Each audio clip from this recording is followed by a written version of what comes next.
And let us begin. So last week we looked at this painting. Just realised I did not intend. So this was still on my camera. This was still on my camera roll from last week. And I thought I went through quickly, and obviously it didn't come up very large, and I genuinely thought that this was the original, not the one with Tom Selleck. So apologies, but this is what we ended up talking about last week, isn't it? So this is supposed to be a picture of Mars, or a portrait, no, not a portrait, an image depicting Mars, and at the bottom of this painting he's got all his sort of accoutrement of war on the floor, and obviously he's nude and just wearing his helmet. Not meant to be Tom Selleck. Sorry about that. So this week I'm going to do a similar image in many respects. So this week we're going to be talking about this painting, which is also Mars, and he is, oh, wow, it is a gratuitous bum grab, isn't it? And the bum that he's grabbing is that of Venus. How do we know it's Venus? Well, Mars and Venus were lovers in Greek mythology. And Venus is often associated with pearls.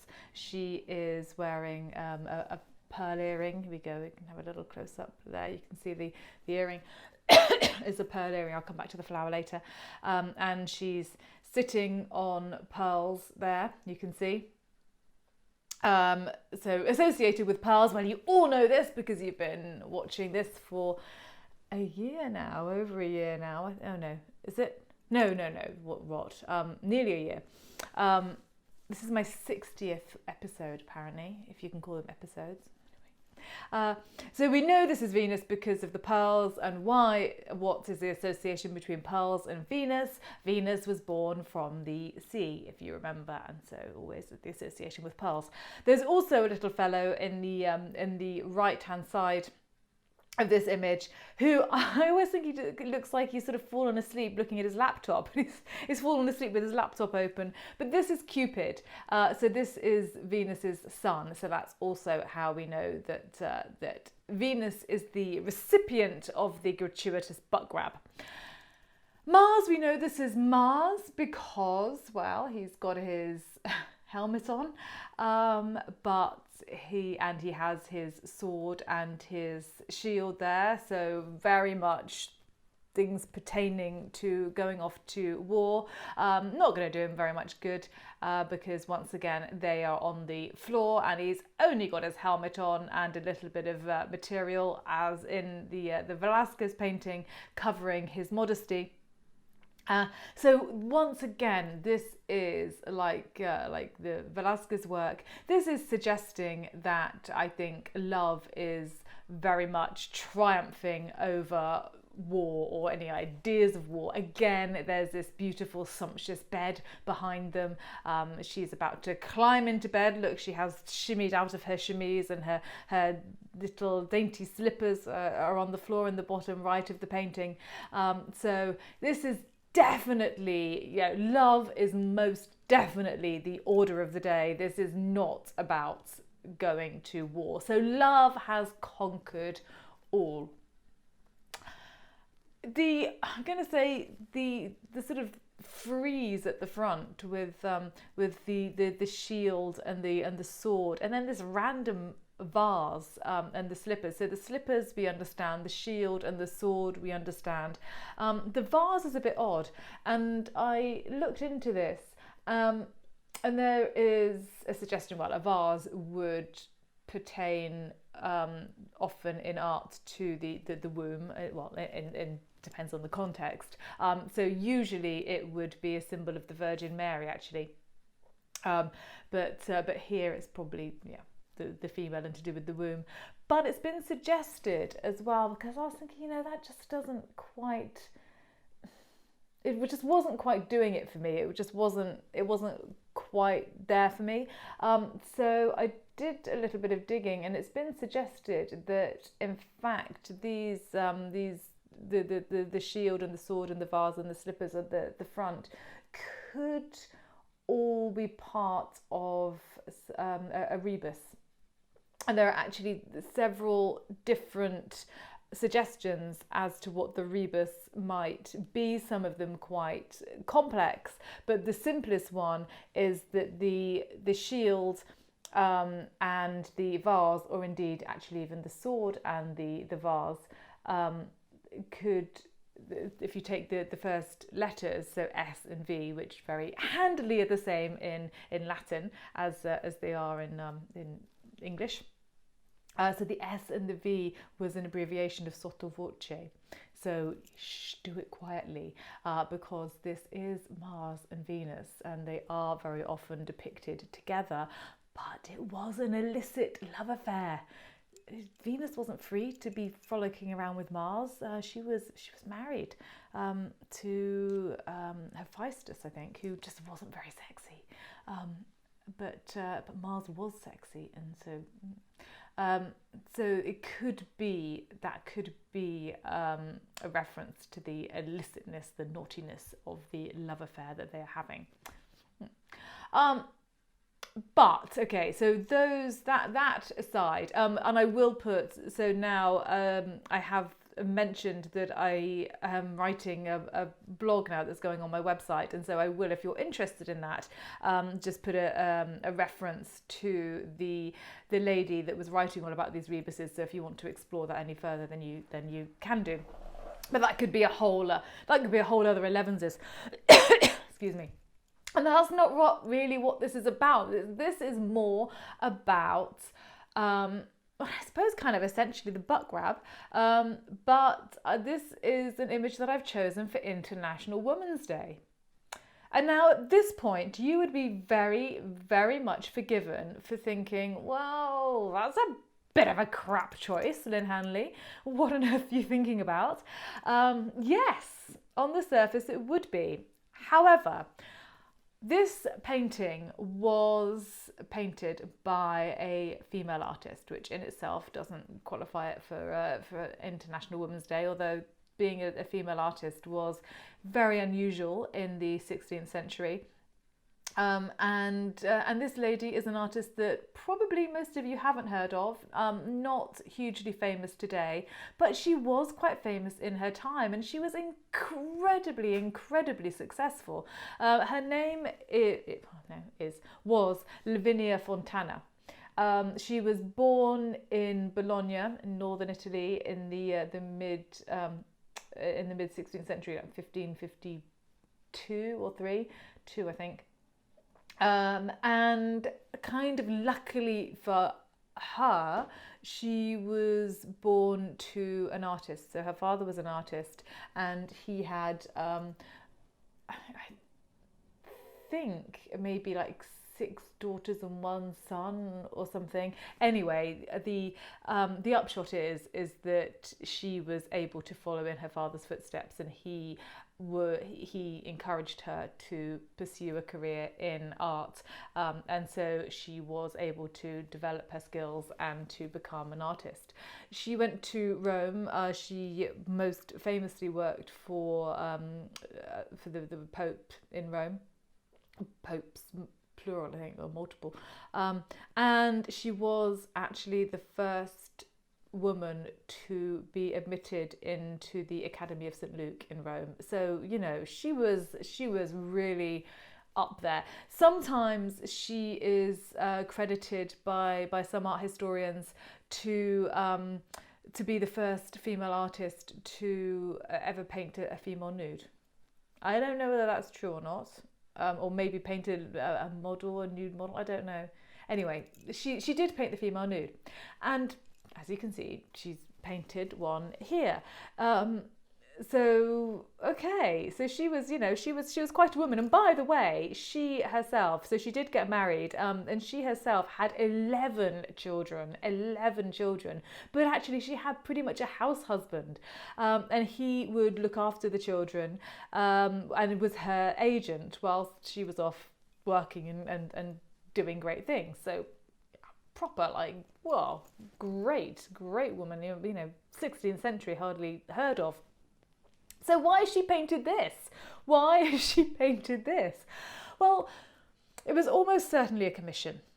And at the time that this was painted, which was the end of the 16th century, 1592, this was the seated female bottom, the nude female bottom, seated, was setting pulses racing all over Europe. It was the thing. It was the most erotic thing. It was just something that all patrons wanted, and there are several quite famous paintings, Titian's Venus and Adonis for being one of them, that very much puts the squished seated bottom at the fore and centre of the composition.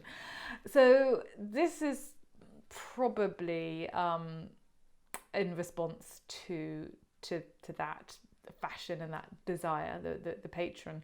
Now the hand on the bottom though is something else, and I love that the hand on the bottom coupled with, I mean, look at the way he's looking at her. He's like, am I gonna get away with this? It's a little bit tentative. Ooh, am I gonna get told off?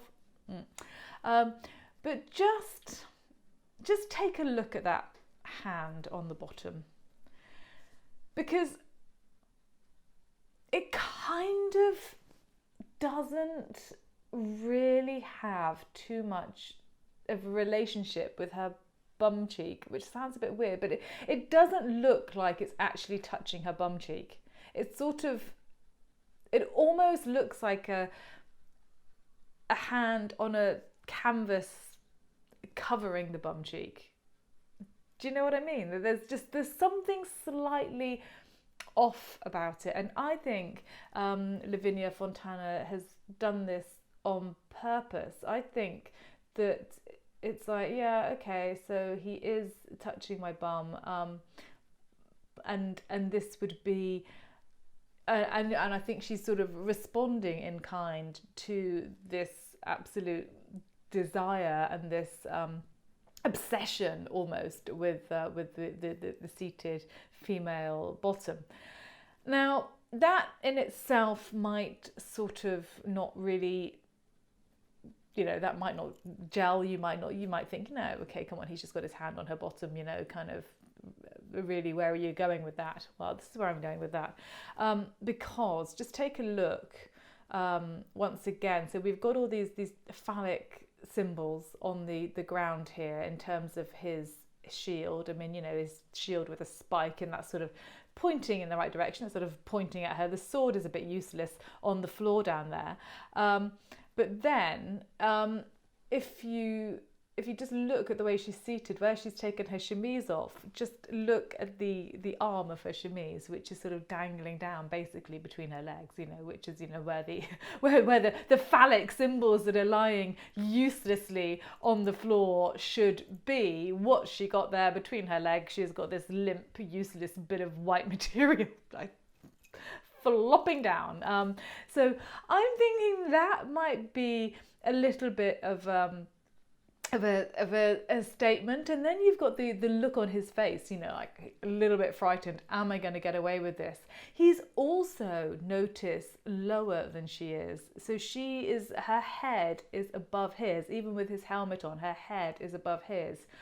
And this is quite a subtle but quite an important little thing to notice compositionally. The person with the higher head would normally be the most important person, the most dominant person.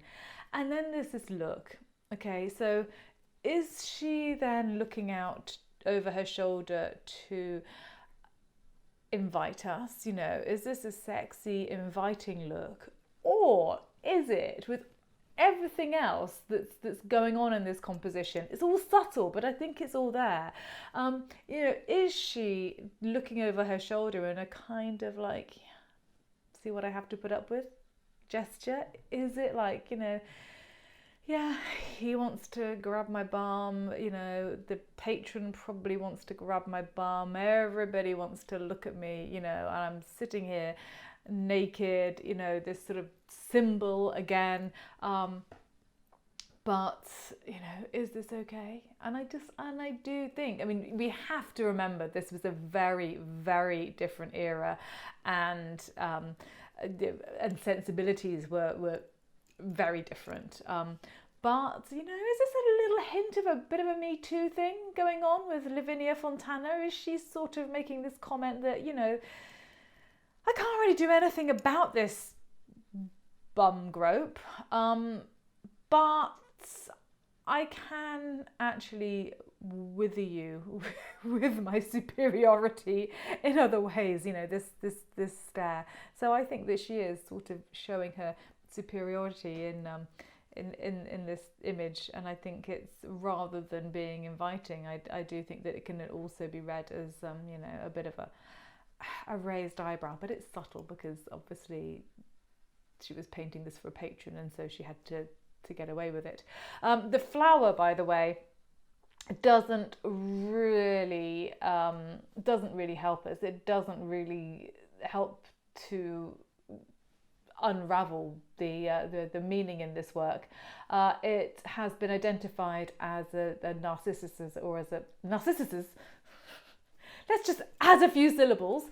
As a narcissus or a daffodil, which, if you look at symbols of flowers, can mean death and resurrection, so sort of renewal of life. I guess they bloom in spring, so that makes sense. I would suggest that maybe actually it's a reference to Mars himself again, because look, if you look at his helmet, there are little daffodils on his helmet as well, look like. So I'm wondering whether this is just a reference to Mars, because daffodils bloom, well, they're around now and it's March, and this is Mars, and as we know from last week, the month of Mars got its name from Mars. The month of March got its name from Mars.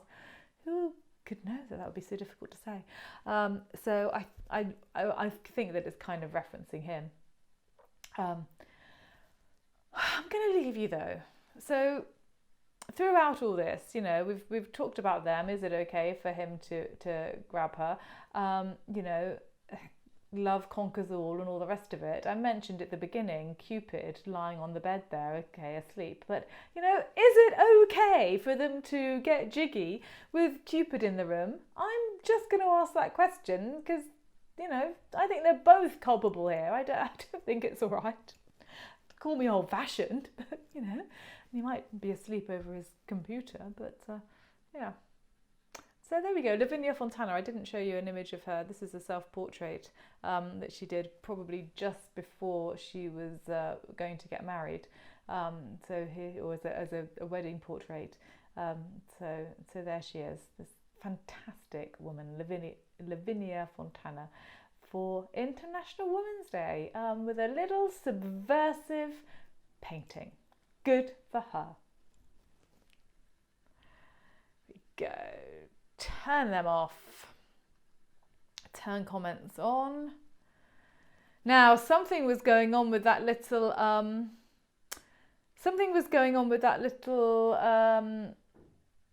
the new icon, which looks like a video icon button in the bottom there. I don't know what was going on there. Hi, hello Tanya, hello Julie, and hello Ashley. Very nice of you to join. Thank you very much. So yeah, I don't know. What do you think? Subversive. I love the fact that they didn't have very much power, these women, but people like Lavinia used it very subtly, but quite well, to great effect. I love that. I love that. So that was my choice for International Women's Day. What do you think? there's always more to these ancient, gorgeous paintings than meets the eye. Yes, there is. Yes, there is.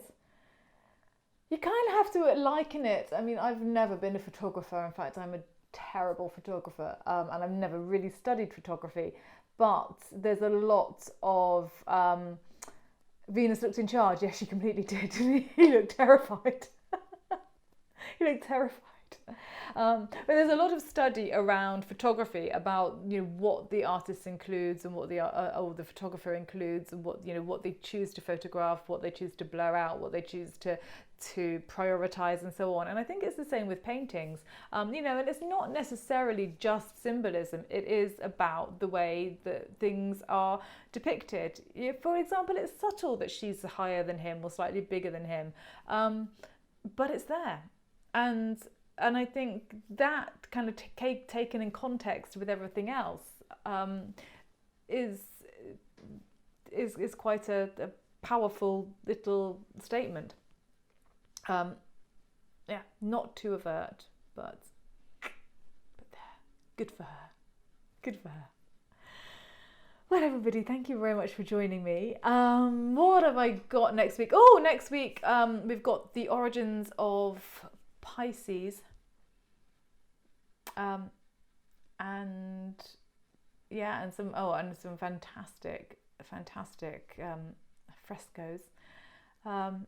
And then at the end of the week, I'm going to do another woman. I have to do another female artist because it's kind of International Women's Month. It's not just about one day.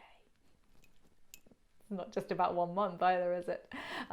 Anyway, have a great time. As I said, if you want to know, I will put the blog up within the next couple of hours on my website. So if you were interested in the rebus idea, then I will give you the link. I think it's I don't know if it's actually an article, it might be a book, to the lady that wrote that, so you can have a little look.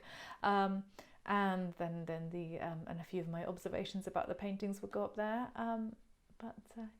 For now, have a great Thursday, have a great weekend, and I will see you next week. Thanks for joining. Bye.